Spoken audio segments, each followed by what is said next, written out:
Armor. How's it work? Where did it come from? Follow us to find out.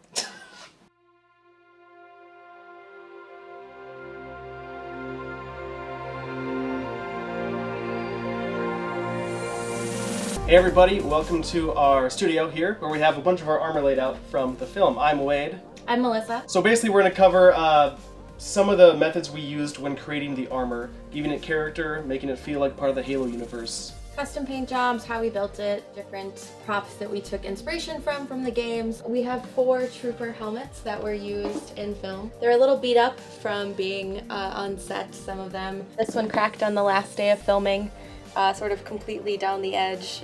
We had to quick glue it back together to be used. One of the things that was really important in distinguishing these helmets, because they're all the same design, is to give them little subtle differences to match each character. So for Roland, this guy is the scout, and so he has more battle damage that's done in a way that implies he was ducking from fire and shrapnel and things flying over his helmet, and he has a kill count here on his helmet. This is the medic's helmet, Abram, and he has a standard UNSC medic logo. And then our final trooper here has the communications decal here, and he stays near the back, so he has the least battle damage on his helmet.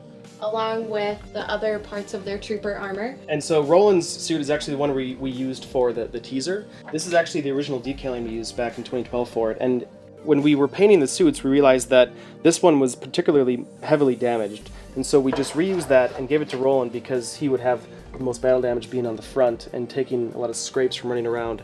So you notice his 106 decal has some damage there on it. This is sort of a one-off helmet that we did for, what is she? She's a warrant officer, but she's the Pelican Pilot, and she flies our troopers to safety and danger at the same time. So the first day we shot with them, they're like, hey, wouldn't it be cool if there was like a custom decal for her ship on the helmet? So before we shot, I painted this on same day that we shot with it. She has the Night Stalker, so I gave it some, cat eyes in the jungle kind of thing. And then she also has the, 106 insignia as well. Right. One of the other one-off suits that we did was the ODST suit. This one was done sort of at the end of our making things. Yeah, so it's an interesting hodgepodge. So this piece here, the center stomach piece, is 3D printed. These side pieces are done with resin that I did my original ODST suit. And then this piece, I think the most time was put into. Lee did Pepakura on this and then, made a mold, and this is a smooth cast. So we did the standard UNSC decal on one side, and then we decided to balance it out on the other side with the Dawn Under Heaven logo that I created for the film. These are the shoulder pieces. They were also 3D printed. With a lot of our other pieces that were 3D printed, we didn't have time to, cast a mold of this and to make it a little more resilient. We actually had a flag hit our captain and completely cracked it. One of the main defining factors of ODST helmets is they tend to have custom decals, they have racing stripes. This one is completely plain except for some battle damage, and that goes with our character as well. And we wanted to focus more on the man behind the mask as opposed to the mask itself. So this was 3D modeled and then split into 28 interlocking pieces.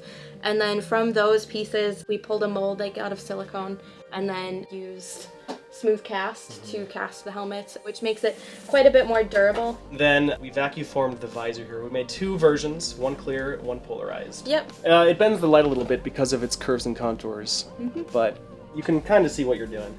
And then one of the things we noticed is that when we pulled our first cast of the helmet, we realized this was a far too small of a hole to fit anyone's head through. Except for mine. Sure. So we ended up making a rubber neck seal using brush on. This was the Med device. It's built to match an old iPod Touch that I owned. This was made entirely out of Sentra and paint, and very much done in the middle of the night. Yeah, and I sent her a picture of a med scanner from Halo 1, I think. Yeah. She looked at it and was like, we gotta change a few things.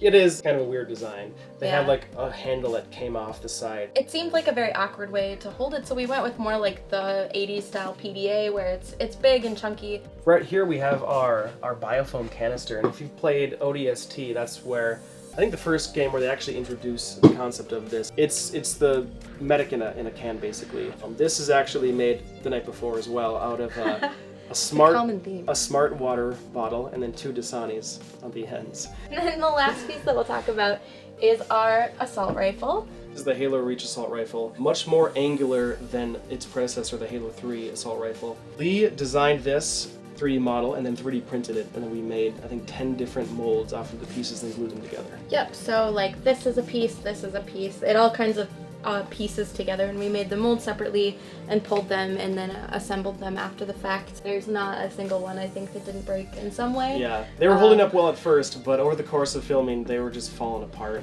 We had a few of them broke right here. Some Yep, of them just came this completely cast line apart. here. Yeah. So this is the bulk of what we built. We made a lot more, obviously. We made 4 full suits and all that. This is an overview of all the pieces that we built and used in the film. All right, thanks so much for watching, guys. Stay tuned for more behind-the-scenes content, and we'll see you next time. Thank you!